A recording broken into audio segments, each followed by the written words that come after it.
اللهم صل على سيدنا ومولانا وعلى آله وصحبه صلى الله عليه وسلم. السلام عليك يا رسول الله صلى الله عليه وسلم.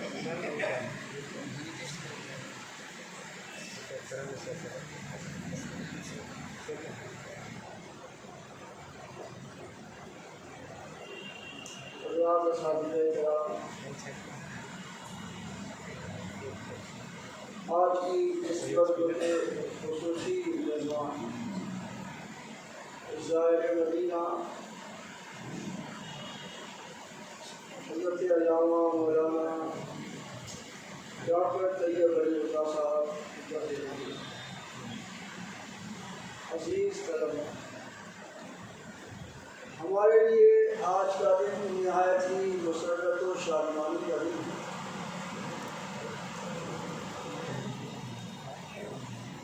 کہ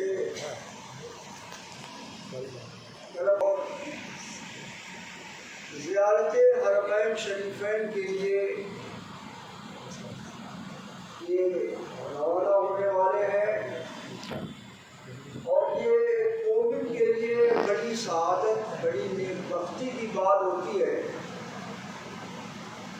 کسی شاعر نے کہا کہ انہیں نہ دیکھا تو کس کام کی ہے یہ آنکھیں، انہیں نہ دیکھا تو کس کام کی ہے یہ آنکھیں، کہ دیکھنے کی ہے ساری بہار۔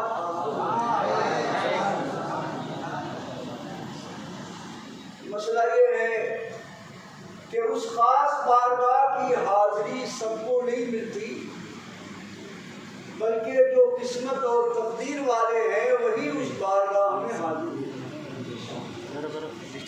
جسے چاہا در پہ بلا لیا، جسے چاہا اپنا بنا لیا، یہ بڑے کرم کے ہیں فیصلے، یہ بڑے نصیب کی بات۔ تجھے ہے منور بے نوا، در شر سے چاہیے اور کیا، وہ تجھے نصیب میں دیکھنا، یہ بڑے نصیب کی بات۔ تو میرے عزیز طلبہ، یہ معاملہ ایسا ہے کہ آدمی روپیے پیسے سے یا اپنی کوشش سے نہیں جاتا، عشق صادق ہو تو دیکھا یہ گیا ہے کہ کتنے امیر ہو کے بھی طیبہ نہ جا سکے، اور جاتے وہی ہیں جن کو بلاتے ہیں مصطفیٰ۔ بلاوا آیا اس گھر سے، اور اب انشاءاللہ یہ روانہ ہونے والے ہیں، اور یقین جانے جب ایک زائر مدینہ یہاں سے اس سرزمین کے لیے رفتے سفر باندھتا ہے، اور اس وقت دل کی عجیب و غریب کیفیت ہوتی ہے کہ دل کا سارا معاملہ ادھر متوجہ ہے۔ ہمیں یاد ہے کہ قاری محمود صاحب ہم لوگوں کے ساتھ تھے، بڑے اچھے نام بس قاری کے رہنے والے۔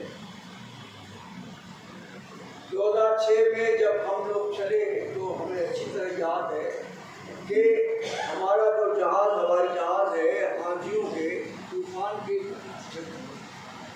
کے چنگل میں پڑ گیا۔ بڑی تیزی کے ساتھ جہاز ادھر ادھر ہو رہا تھا، چھولے کھا رہا تھا، اور ایسے میں ہم نے کہا قاری صاحب ذرا نعت شریف شروع کی۔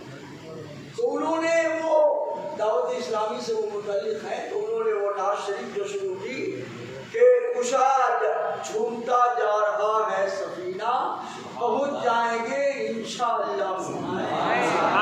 انہوں نے جو شروع کیا، اور جہاز بالکل ڈھچولے کھا رہا تھا، اور بالکل عجیب و غریب کیفیت تھی، اور پوری نعت انہوں نے سنا دی، اور پورے جہاز کے لوگ بڑے اطمینان سے نعت سن رہے۔ کسی کو احساس نہیں تھا کہ ہمارا جہاز طوفان کے چپیٹ میں آیا۔ یہ تو قسمت کی بات ہے، اور یہ یقین جانے یہ پروردگار عالم نے بہت پہلے جس کی قسمت میں لکھ دیا وہی اس بارگاہ میں جاتا ہے. اور جیسا کہ آپ طلباء کرام جانتے ہیں حج کے لیے احرام کے وقت تلبیہ لبیک احرام باندھتے ہیں. اس کے بعد پھر احرام کی جو نیت ہوتی ہے اور ساتھ ہی ساتھ تلبیہ، یہ دونوں چیزیں ضروری ہوتی ہیں. لبیک اللہم لبیک لبیک لا شریک لک لبیک ان الحمد والنعمت لک والملک لا شریک لک. یہ لبیک، اس کو تلبیہ ہوتا ہے. لبیک کا مطلب کیا ہوا؟ میں حاضر ہوں. ہر حج کو جانے والا عمرے کے لیے جانے والا. روایتوں میں آیا کہ جب ابراہیم علیہ السلام کو حکم ہوا وَأَذِّن فِي النَّاسِ بِالْحَجِّ، اے ابراہیم لوگوں میں حج کا اعلان کر. اب ذرا سوچیں کہ وہ گیا تو گیا وادی جہاں کسی ایک انسان کا وجود ہے. جس وقت اعلان کا حکم ہوا وہاں مکہ آباد نہیں تھی، بالکل سنسان وادی. ایسے میں حکم ہوا حج کا اعلان کرو، میرے بندوں کو میرے گھر کے حج کے لیے آباد کرو. آپ پہاڑی پہ چڑھ گئے. روایتوں میں آیا ایک بات عرض کی تھی حضرت ابراہیم علیہ السلام نے کہ اللہ تیرے حکم کے مطابق میں تیرے بندوں کو آواز تو دے دوں، مگر میری آواز ساری دنیا کے انسانوں تک کیسے پہنچے؟ کہاں تک پہنچے گی میری آواز؟ تو رب تعالیٰ نے ارشاد فرمایا تھا یا ابراہیم علیک الدعاء وعلینا البلاغ. اے ابراہیم پکارنا تمہارا کام ہے اور تمہاری آواز کو ساری دنیا کے انسانوں تک پہنچانا یہ بے شک. روایتوں میں کیا آیا کہ جب ابراہیم علیہ السلام نے آواز دی تو جو زندہ تھے صرف انہوں نے نہیں سنا بلکہ جو باپ داداؤں کے سلبوں میں تھے، جو ماؤں کے رحموں میں تھے، ہزاروں برس کے بعد آنے والے تھے، سب نے اس آواز کو سنا اور جس نے لبیک کہہ دیا اسی کو اس گھر کے طواف کی توفیق دی. یہ جو اصل میں عملی طور پر اس حکم کی بجا ہو، مطلب لبیک یہ احرام باندھیں گے اور یہی سے ان کی لبیک شروع. سوال اس بات کا ہے کہ کس کی پکار کا جواب؟ یہ اصل میں پروردگار عالم نے ابراہیم علیہ السلام کے ذریعے اپنے بندوں کو پکارا اور یہ اسی پکار کا جواب ہے. اے اللہ میری روح نے اس وقت جواب دیا تھا اور اب میں اپنے جسم کے ذریعے تیری بارگاہ میں حاضر ہو رہا ہوں. لبیک اللہم لبیک. یہ بڑی سعادت میرے مفتی کی بات ہے اور حضرت روانہ ہو گئے. شکر خدا کہ آج گھڑی اس سفر کی ہے. شکر خدا کہ آج گھڑی اس سفر کی ہے جس پر نثار جان فلاح و ظفر کی ہے. اور ہم عاشقوں کا معاملہ کیا ہے؟ عقیدے کی زبان میں اعلیٰ حضرت نے جو بات فرمائی کہ ان کے طفیل حج بھی خدا نے کرا دیے. ان کے طفیل حج بھی خدا نے کرا دیے. اصل مراد حاضری اس پاک کر دی. اور عقیدے کی ترجمانی میں اعلیٰ حضرت فرماتے ہیں کہ کعبے کا نام تک نہ لیا، طیبہ ہی کہا. کعبے کا نام تک نہ لیا، طیبہ ہی کہا. پوچھا اگر کسی نے کہ لفظت کی بدر کی تو اگر حج کے لیے پہلے جہاں تک میں سمجھتا ہوں حضرت کی پہلے حاضری مکے میں پہلے حج کا فریضہ انجام دے کے اور حج کی قبولیت کے لیے نبی کی بارگاہ میں عریضہ لگا. آپ کے حکم کے مطابق ہم نے حج کر لیا. اب قبولیت کی دعا آپ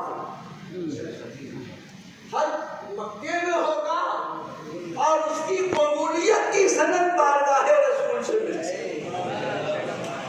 وہاں اخیر میں جانا یہ سمجھ لو کہ بہت سارے فوائد اس میں شامل ہیں. میں بچوں کی طرف سے ان کا اپنا ایک حوصلہ اور جماعت صحابیہ کی تحریک پر بچوں نے یہ ایک پروگرام ترتیب دیا اور ان کا اپنا حوصلہ تھا کہ ہم بھی اپنے طور پر انہیں استقبالیہ دیں گے اور اپنے طور پر ان سے بھی دعاؤں کی درخواست کریں گے.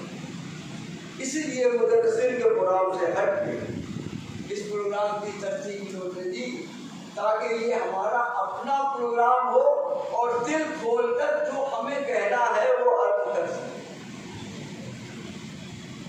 آپ نے اپنی محبتوں کا ثبوت پیش کیا اور جو آپ سے پڑا وہ آپ نے ان کی خدمت میں عقیدتوں کا ہار پیش کیا اور جو کچھ بھی آپ سے ممکن ہو آپ نے پیش کیا.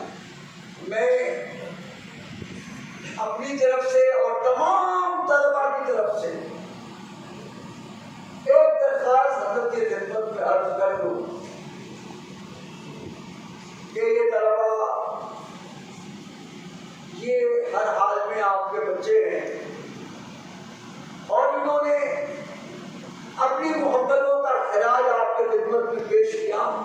ان کی طرف سے بس ایک ہی التجا ہے کہ ان بچوں کی طرف سے ظاہر بات ہے کہ زمانے طالب علمی کوئی ذمہ داری کا زمانہ نہیں ہوتا. ممکن ہے کچھ خطائیں کچھ لفظیں کچھ شرارتیں کچھ بھی ہو سکتی ہیں. ہو سکتا ہے کہ کسی کی طرف سے آپ کا دل میلا ہوا ہو, کسی کے کچھ کہنے سننے کی وجہ سے آپ کے دل پر بوجھ آیا ہو, گرانی محسوس ہوئی. تو میں تمام طلبا کی طرف سے یہ درخواست کروں گا کہ اپنا بچہ سمجھ کر آپ ان سب کو معاف فرمائیں اور خاص مقامات پر مکہ معظمہ میں جو خاص مقامات ہیں, پہلی مرتبہ تو خانہ کعبہ پر نظر پڑے, مستجاب کا مقام ہے, منی کا مقام ہے, عرفات کا مقام ہے,